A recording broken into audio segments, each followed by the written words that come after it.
Good morning, students. In our last class, we have gone through the structure of simple present tense, simple past tense, and simple future tense. Now it is time to study the uses of all these tenses. So, in this series, first of all, we are going to study the uses of simple present tense or present indefinite tense. Let's see. Simple present tense, ठीक। Simple present tense कल आपको बताया मैंने, इसी को present indefinite भी कहते हैं। अब मैं बार बार सिंपल प्रेजेंट ही लिखूंगा, तो आप ध्यान रखें कि सिंपल प्रेजेंट और सिंपल और प्रेजेंट इंडेफिनिट में कोई अंतर नहीं है। तो देखिए, पहली बात क्या है कि प्रेजेंट इंडेफिनिट या सिंपल प्रेजेंट का प्रमुख कार्य हैबिचुअल एक्शंस को व्यक्त करना होता है। किसको व्यक्त करते हैं? हैबिचुअल एक्शंस, और रिपीटेड एक्शंस भी इसमें आ सकती हैं। हैबिचुअल एक्शन कह लीजिए या रिपीटेड एक्शंस कह लीजिए, एक ही बात लगभग होती है। तो जैसे he smokes, smoking is someone's habit. So if we are going to express someone's habit, then we use present indefinite tense. He smokes, dogs bark, it is habit of dogs. ये कुत्तों की आदत है। बर्ड्स फ्लाई, पक्षियों की उड़ने की आदत होती है। तो मतलब हैबिचुअल एक्शंस को शो करने के लिए हम सिंपल प्रेजेंट का यूज करते हैं, ठीक। दूसरे नंबर पे बात आती है आपकी कुछ एडवर्ब्स या adverb phrases. Most often these phrases are adverbs of time, related to adverbs of time. तो ज़्यादातर वो एडवर्ब जो टाइम को बताती हैं वही एडवर्ब्स। कुछ एडवर्ब्स या एडवर्ब फ्रेजेस जैसे often, usually, sometimes, never, always, occasionally, on Mondays, twice a year, every week, etc. के साथ सिंपल प्रेजेंट टेंस का प्रयोग करते हैं। मतलब इस तरह की एडवर्ब या एडवर्ब फ्रेजेस आ रही हैं, तो इन एडवर्ब फ्रेजेस के साथ भी सिंपल प्रेजेंट टेंस का ही प्रयोग होता है। देखिए, इट रेन्स इन विंटर, तो ये टाइम रिप्रेजेंटिंग है। I go to church on Sundays, ठीक। She goes abroad every year. How often do you wash your hair. तो इस तरह की जो एडवर्ब्स होती हैं जो टाइम को रिप्रेजेंट करती हैं, उन एडवर्ब्स के साथ भी खास करके हम प्रेजेंट इंडेफिनिट या सिंपल प्रेजेंट का ही यूज़ करते हैं। तीसरी बात देखिए आप, यूनिवर्सल फैक्ट्स या इटर्नल ट्रूथ्स भी सिंपल प्रेजेंट टेंस के द्वारा ही व्यक्त किए जाते हैं। यूनिवर्सल फैक्ट्स जो सार्वभौमिक सत्य हों, मतलब जो हमेशा एक जैसे रहने वाले हों, मतलब जिनको हम बदल नहीं सकते, तो इस तरह के यूनिवर्सल फैक्ट्स होते हैं। या इटर्नल ट्रूथ्स जो होते हैं, उनको भी हम सिंपल प्रेजेंट में ही यूज़ करते हैं। देखिए, the earth revolves around the sun, पृथ्वी सूर्य के चारों ओर चक्कर लगाती है, ये यूनिवर्सल फैक्ट है। और the sun rises in the east कह लीजिए आप, ये भी यूनिवर्सल फैक्ट है। तो यूनिवर्सल फैक्ट जहाँ होता है, honesty is the best policy, ये इटर्नल ट्रुथ बिल्कुल एकदम सत्य बात है कि ईमानदारी अच्छी नीति है। तो इन सारी चीज़ों में जहाँ यूनिवर्सल फैक्ट्स की बात हो रही हो या इटर्नल ट्रुथ्स की बात हो रही हो, तो उस कंडीशन में भी हम प्रेजेंट इंडेफिनिट टेंस का ही यूज़ करते हैं या सिंपल प्रेजेंट टेंस का यूज़ करते हैं। मतलब इस तरह की चीज़ों को एक्सप्रेस करने वाले जो भी सेंटेंसेस होंगे वो सिंपल प्रेजेंट में ही हमको बनाने पड़ेंगे, ठीक। टाइम क्लॉजेस जो कि temporal conjunctions till, until, when, then, before, after, ETC से शुरू होते हैं, भी सिंपल प्रेजेंट के द्वारा ही व्यक्त किए जाते हैं। टेम्पोरल कंजक्शंस और टेम्पोरल कनेक्टिव्स, ये बात मैं आपको बता दूं। Temporal connectives are words which connect और contextualise the information in terms of time. बात समझ में आई? ये हिंदी अगर करोगे इसकी, तो टेम्पोरल कंजक्शन का मतलब हो गया अस्थाई कंजक्शन। तो कुल मिला के बात ये है कि वो कनेक्टिव्स होते हैं हमारे, टेम्पोरल कनेक्टिव्स वो होते हैं जो किसी भी इंफॉर्मेशन को कॉन्टेक्चुअलाइज करते हैं, प्रासंगिक बनाते हैं या कनेक्ट करते हैं। किसके टर्म्स में? टाइम के टर्म्स में। तो उस कंडीशन में भी टेम्पोरल कंजक्शंस के साथ भी हमको सिंपल प्रेजेंट टेंस का ही यूज़ करना होता है। ठीक है, जैसे देखिए I shall stay till you get back, I shall stay till you get back, तो टिल टेम्पोरल कंजक्शन हो गया, यू गेट बैक, तो देखिए ये आपने यहाँ पर सिंपल प्रेजेंट का यूज़ किया, सिंपल प्रेजेंट।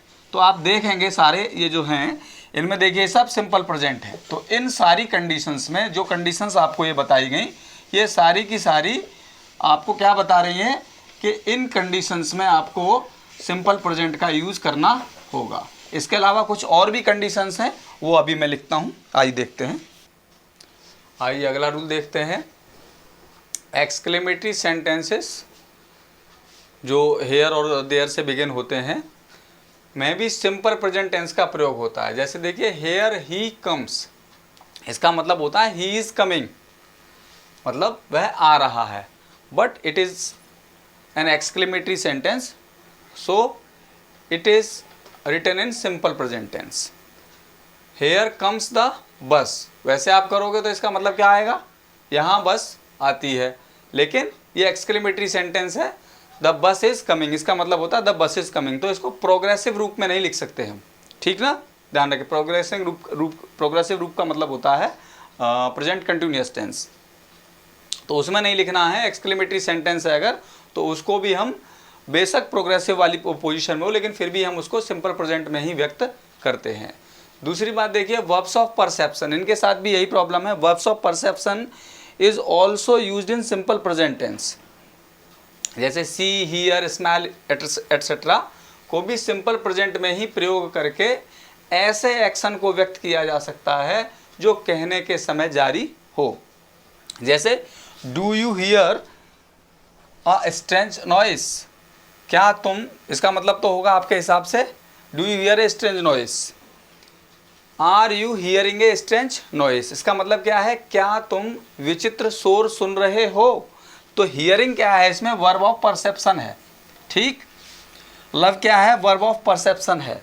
तो इस तरह से वर्ब ऑफ परसेप्शन जो होती है वो अर्थ तो ये देती है प्रोग्रेसिव फॉर्म वाला, बट हम उसको यूज जो करते हैं वो सिंपल प्रेजेंट में ही करते हैं। देखिए do you hear a strange noise, इस अर्थ को भी हमने सिंपल प्रेजेंट में ही यूज किया है। तो ध्यान देने के लिए यहाँ पर लिखा भी है, इस प्रकार की वर्ब्स को प्रोग्रेसिव अवस्था में प्रयोग करना संभव नहीं होता, मतलब these kinds of verb can not be used in progressive form. Progressive form means present continuous tense.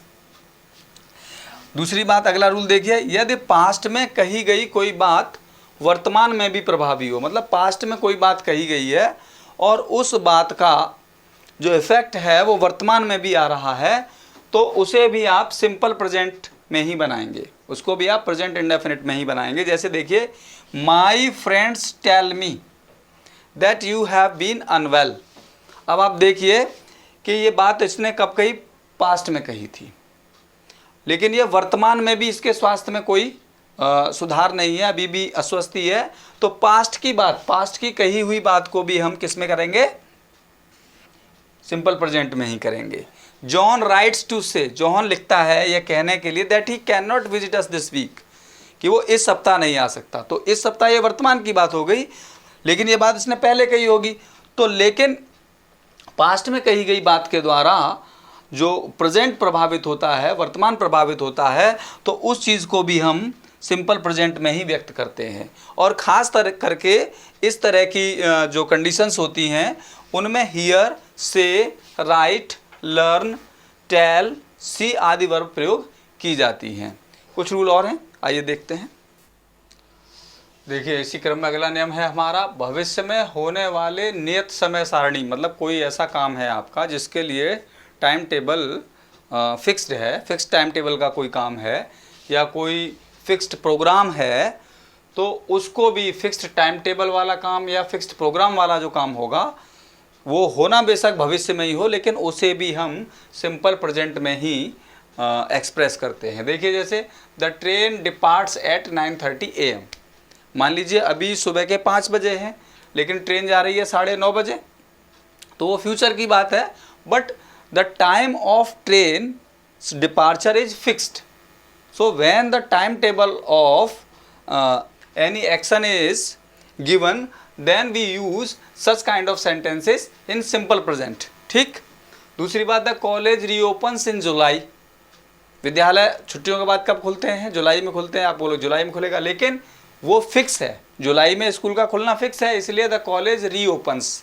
ऐसे ही एस लगा, मतलब वो फिक्स्ड टाइम वाली चीज़ें, फिक्स्ड प्रोग्राम वाली चीज़ें जो हैं वो भी हम सिंपल प्रेजेंट में ही व्यक्त करते हैं, चाहे वो भविष्य की ही क्यों ना हो।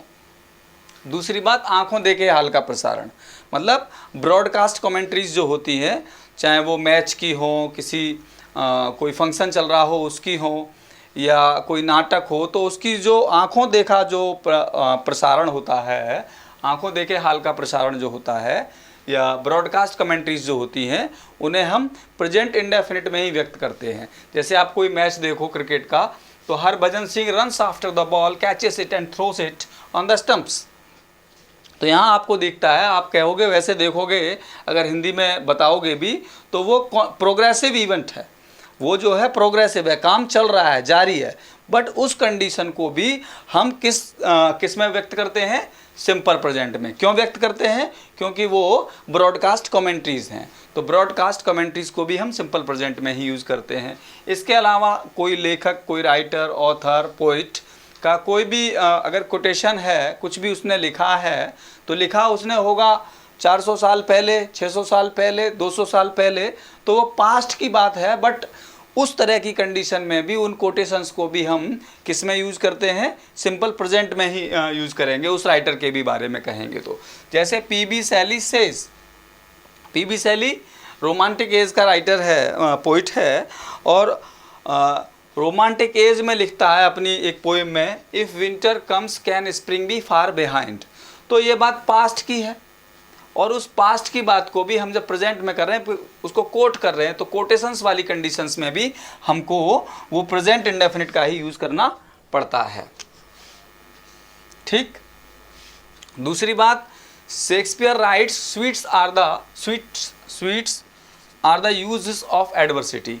तो यहाँ पर शेक्सपियर ने लिखा कब? 1564 में पैदा हुए थे, तो मान लीजिए 16th सेंचुरी में, 17th सेंचुरी में एक प्ले लिखा था एज यू लाइक इट, वो टाइम की बात है। और उस टाइम की बात को आज हम वर्तमान में शेक्सपियर के द्वारा कहलवा रहे हैं, तो शेक्सपियर राइट्स। उस कंडीशन में भी जब कोटेशंस की बात करनी होती है हमको, या कोई भी लाइन पोइट की लाइन कोट करनी होती है, तो उस कंडीशन में हम सिंपल प्रेजेंट का ही यूज़ करते हैं। तो इस तरह से मैंने आपको आज कुछ यूज़ बताए हैं कि किन कंडीशंस में हमको प्रेजेंट इंडेफिनिट या सिंपल प्रेजेंट का यूज़ करना चाहिए, और कल हम सिंपल पास्ट के यूज़ देख लेंगे। और इसके साथ ही आज की कक्षा समाप्त करते हैं। धन्यवाद।